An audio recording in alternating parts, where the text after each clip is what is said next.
It starts with the wind. Not the kind you feel on a summer day.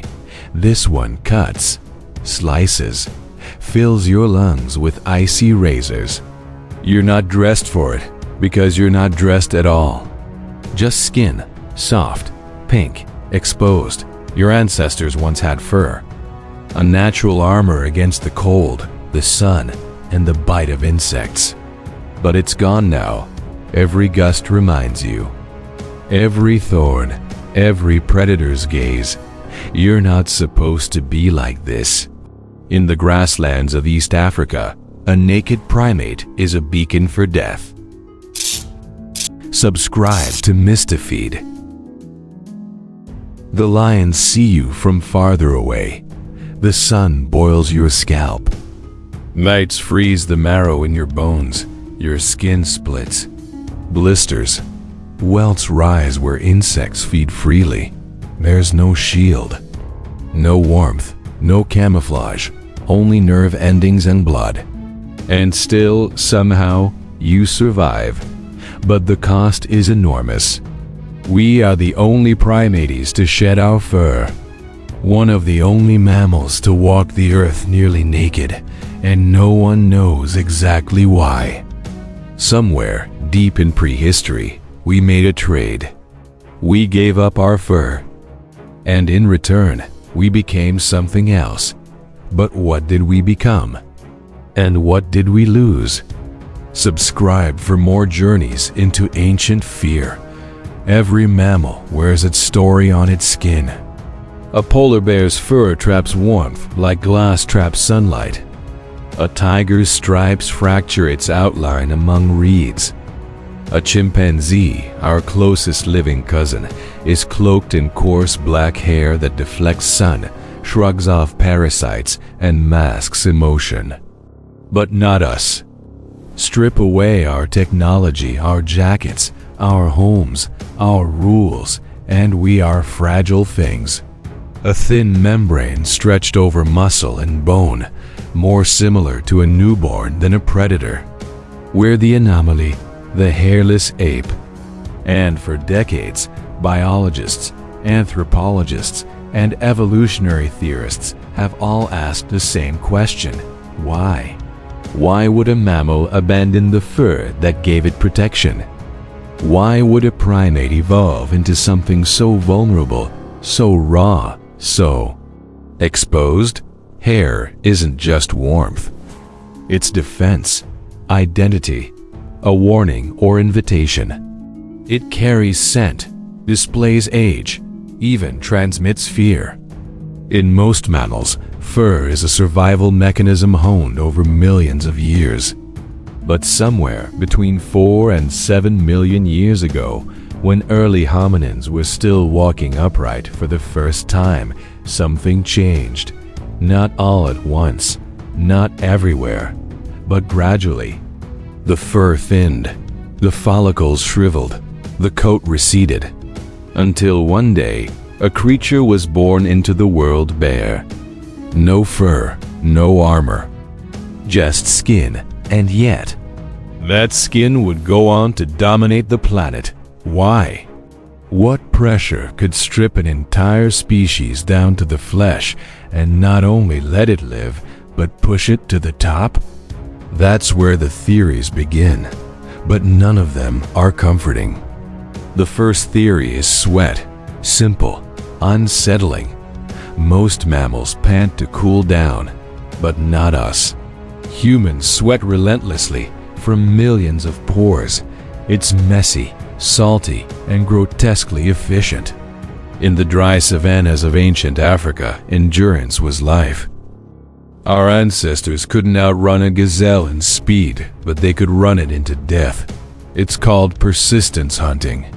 Chase a prey under the baking sun long enough, and eventually it collapses. Its body overheats, organs fail, while the predator, drenched in its own internal air conditioning, keeps moving. But fur traps heat. Sweat must evaporate to work, and fur blocks that. So we shed it. Not all at once, but strand by strand, follicle by follicle. Over thousands of generations, the runners outlived the sweaters. Evolution favors function over form. And fur was a liability, but not everyone agrees. Another theory creeps closer to the skin: parasites. Fur is a haven for lice, ticks, microorganisms that drink blood, carry disease, and lay eggs in silence. For a primate living in tight social groups, grooming becomes survival. Now imagine a hairless body. Suddenly, lice have nowhere to hide. Wounds are visible. Infections are treatable. Nakedness, in this context, becomes hygiene, a biological defense against infestation.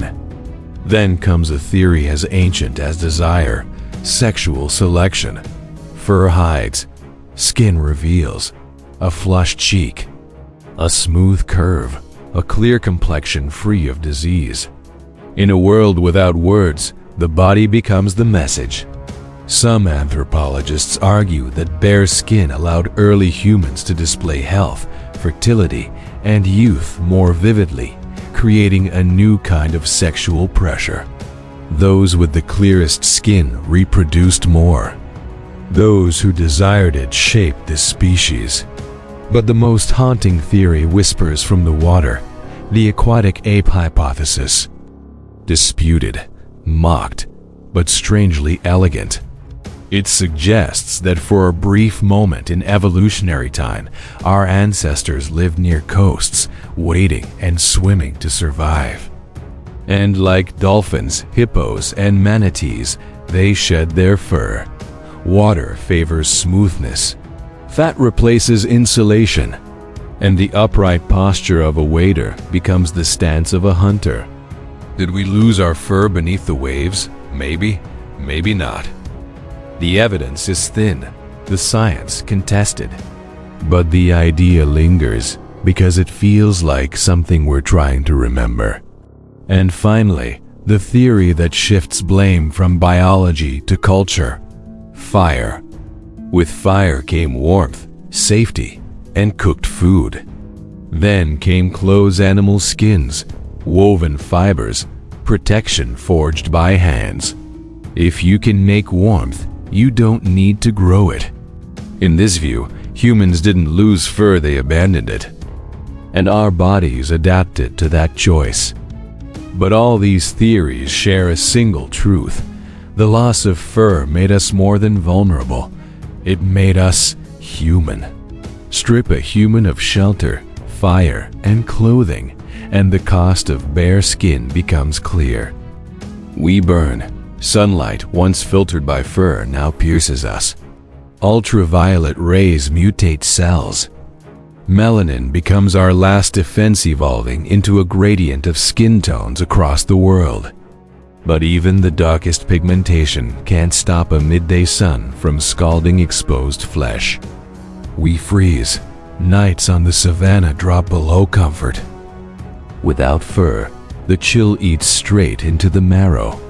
Hypothermia isn't just likely, it's inevitable.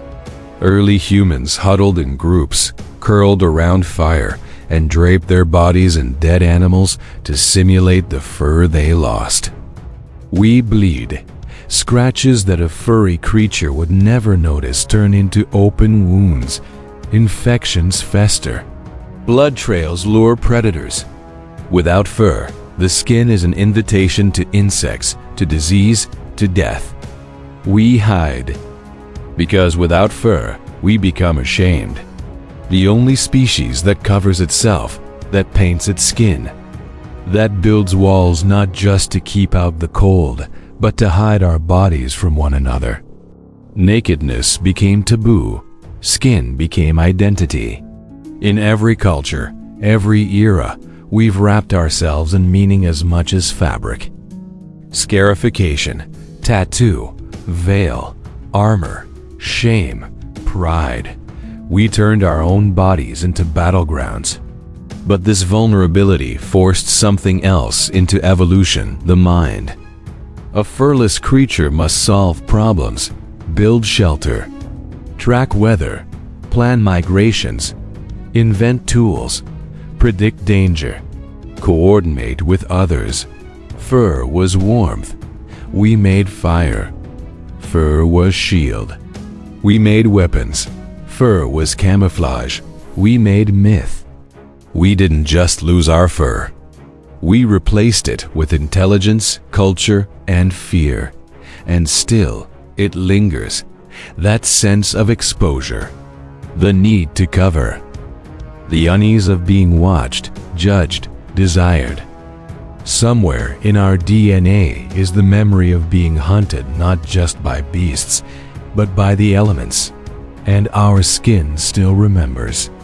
Look closely at the human condition, and you'll see echoes of fur lost. Skin became a canvas, but it also became a curse. From the first time a child was mocked for a birthmark, to the last time a stranger was profiled for their skin color, the price of exposure has never been just physical. It's social, psychological, existential, for once erased difference. We all look the same beneath the coat, but skin reveals everything, every blemish, every wound, every shade. In our quest to adapt, we uncovered ourselves and exposed the primal fear of the other, the foreign, the flawed. Our nakedness birthed culture, but it also birthed cruelty. Some anthropologists believe the loss of fur is directly linked to the rise of empathy. That being able to see someone's pain on their skin made us more compassionate. Others argue the opposite. That visibility created hierarchy, vanity, shame, that we learned to hate what we saw in each other and in ourselves. But one thing is clear, our evolution didn't end at the follicle. It moved inward. We became thinkers, builders, murderers, lovers. We created gods, not to explain the stars, but to explain why we feel so naked beneath them. Because somewhere in our blood, in the primal scream of our genes, is the memory of warmth lost. A fur that once wrapped us in anonymity and safety, and the moment we step beyond it. Imagine the first human to freeze to death because their skin could no longer hold heat. Or the first mother to lose her child to insects she could no longer groom away. The first time the rain didn't just wet, but wounded. And yet, we survived.